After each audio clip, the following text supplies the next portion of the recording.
Last year, I declared the Acura TLX Type-S is one of the best kept secrets in the luxury sports sedan segment.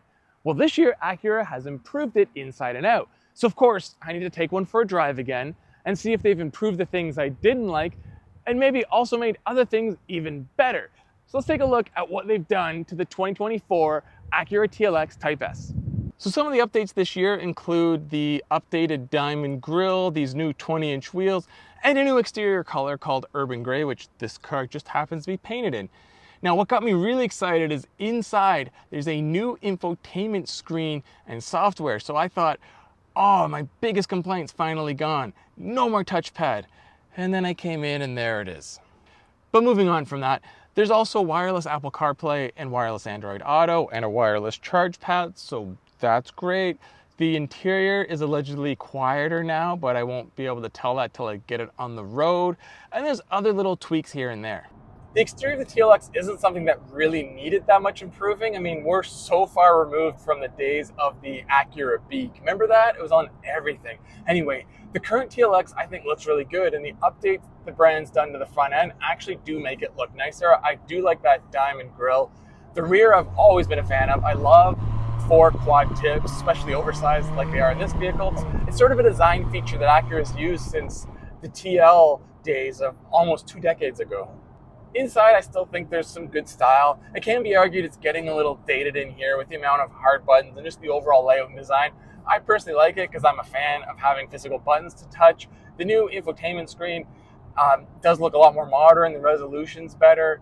The gear shifter takes a little getting used to, but it's pretty easy to use. I like the giant drive mode knob. The buttons on the steering wheel are good. The paddle shifters are nicely placed. Of course, there's the issue of that touchpad. I'll give Acura some credit. It's more responsive and it's a little less sensitive as it used to be. So overall, it's a bit easier to use. And if it has to be here, because some do prefer it, at least make the infotainment screen a touch screen so you have the option. I mean, I hit it and it doesn't do anything, so I'm kind of forced to use this. If there's any positive to the touchpad, it's kind of cool that you can use your finger to write letters and numbers for searching radio stations or destinations on GPS, but that's about it. I'll be happy when it's gone for good. Now that said, as I mentioned, there are hard buttons for all of the climate control features. The heated seats, ventilated seats have hard buttons. There's a volume knob. There's even a channel selector.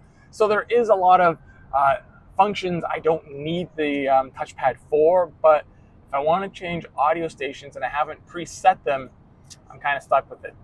Jumping back to the steering wheel controls, I like the way that they've laid out the 2 sort of wheel dials on either side and the way they function. It's similar to what a lot of cars are doing with their haptic touch controls, but this is a physical button. I can physically roll the wheel up and down and push it side to side. It's nice that one kind of will do the audio and one will do the digital screen customization. It's just a nice touch. Another nice touch is this red interior. I'm a big fan of having color in interiors, and it has the red stitching and the red seats and the red door handles and the red center console. I also like the black insert that gives you a little more grip when cornering. This is a sporty sedan, so it should have a supportive seat, and it does, and it can be customizable, I believe, 16 ways, including lumbar, so that's all good. It makes the TLX sort of more of a legitimate luxury sports sedan than just one with power. They've taken the time to do the little things to make it feel more like its German and Korean competitors. Other touches are when you put it in sport, and especially sport plus mode, the exhaust gets a little louder. The secondaries open up. It's not drony or offensive, but you get that little bit more sound to just, have another sense that feels the sportiness of the vehicle. It's not just the acceleration and the handling, you can also hear the sound, which isn't a big thing to a lot of people, but it is to me. I like having that extra sort of sense incorporated in my driving experience. I mean, don't believe me, just listen to this. Listen to that sound. Sounds so good. And while on the topic of sound, Honda's always made great sounding engines, and this one's no exception. This 3-liter sounds fantastic, especially when you're in one of the sport modes and you really get on the throttle. It's just got such a smooth, mellow tone. Part of why maybe I like the sound so much is the smoothness. Does it sound and feel like the original NSX? No. Yeah, it's 355 horsepower, maybe it's outgunned by some of the competition, but it's also a lot more affordable, and it feels more powerful than the numbers suggest. When you're really hustling around a twisty road, or even just trying to pass on the highway, you're never sitting there thinking, oh man, I wish I had a ton more power. I mean, who doesn't want more power? But you don't need it. There's more than enough in the Type-S. And the 10-speed automatic is really well suited to this engine and drivetrain. Some cars with 10 speeds, they almost feel lost or confused by having so many gears. I'm looking at you, Ford Mustang EcoBoost. But in this car, it never seems to not be in the right gear. If you're in sport mode, it'll hold the gears a lot longer. Sport Plus will really hold the gears. You're probably best off using the paddle shifters at that point. But it's nice that you have the options. Comfort will hold a low gear as long as possible for smoothness and fuel efficiency. Sport Plus will keep the RPMs pegged for, spirited driving or maybe lapping if you want to take this to a track. But overall, I never have the transmission stick out to me, and that's kind of what you want. The transmission never gets in the way. Some cars, it'll hold the gear too long, won't hold the gear long enough, or just is hunting around all the time. Here, it just always seems to be doing what it needs. It really kind of fades into the background, and that's what a good automatic should do. Steering feel, well, being that this is a front wheel bias vehicle, the steering's actually really good. I mean, Honda, of course, is probably one of the masters of steering feel on front wheel drive cars, so it shouldn't be a surprise that this Acura has it as well. But in comfort mode, it's precise enough, but it doesn't require too much effort. And then in sport mode, it really firms up and you really can feel what the car is doing. Part of that is the super handling all-wheel drive, which isn't just marketing. The torque vectoring of it can really be felt, especially in slower to medium speed corners, where you can physically feel the outside back tire trying to rotate and push the car around a corner. And combined with good steering feel, you can know exactly how much rotation and grip the car is going to have or not have in that situation. It's just a really well built vehicle. Is it the best front wheel drive biased all wheel drive system on the market?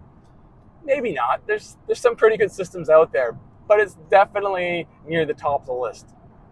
So besides the touchpad, which I won't get into anymore, the center console does feel a little dated with its shiny piano black and the fake chrome and sort of the matte plastic. You could just use, a little sprucing up to make the car feel just a little more premium. Other sort of low points on the vehicle, one is space. I mean, this is kind of compact to mid-size-ish, but headroom's a little lacking. I'm okay, but anyone a bit taller probably won't like it. The rear seat fits adults, but again, it's not the smallest, but it's not the largest. There's more road noise from this vehicle than I expected. I mean, part of that may be the 255 low-profile tires. Like, this has got the full performance, so they may be a little bit noisier, but some of its German competitors, again, that are more expensive, do a better job of isolating road noise. As far as the suspension goes, Acura's done a good job differentiating the different levels. In its most comfortable setting, it feels like just a regular family sedan. It absorbs bumps and goes about its business perfectly fine. Put it in one of the sportier settings, and yeah, you're going to feel every little crack in the road, but that's the trade-off for the improved handling. And if comfort's your number one goal, you're not going to be in that mode anyway. One area of performance that's often overlooked is braking. And the TLX Type-S has really good brakes. And it's not just that they stop the car quickly, which they do. It's that they offer very consistent and good bite. It just adds a little bit more confidence when pushing things, that if you go a little too far and you need some braking right away, it's there to back you up. So let's talk competitors.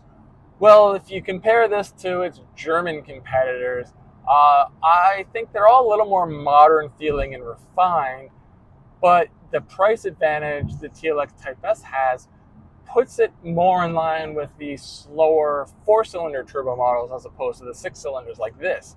So there's a bit of a price advantage there, but if it's sort of the pure luxury refinement and you don't care as much about the performance, well, for starters, you're probably getting an A-spec and not a Type-S, but yeah, maybe the Germans are a little better.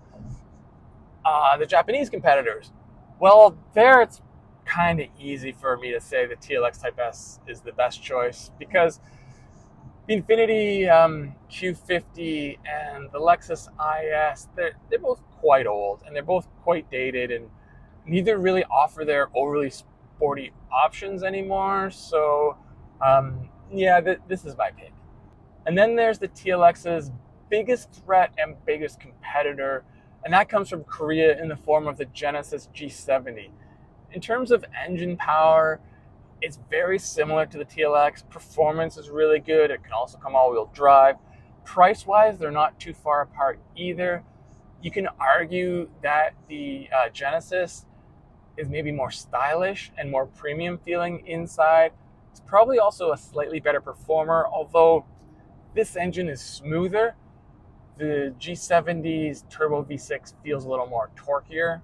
It's really going to come down to a matter of personal taste and priorities. The G70 leans a bit more to the sporty side, whereas this is more of an all-arounder. Either vehicle I would definitely recommend. I'd just say if you're in this sort of sweet spot of the market, try them both out. So the 2024 Acura TLX Type-S has improved, and I still think it doesn't get the credit it deserves. It looks good, it sounds great, it has great performance, and interior-wise, it's pretty good. Now, the technology, yeah, there's a few things I'd change, but overall, there's excellent value here in this segment. So if it's a sport luxury sedan you're after, you should probably give this a look before making your final choice.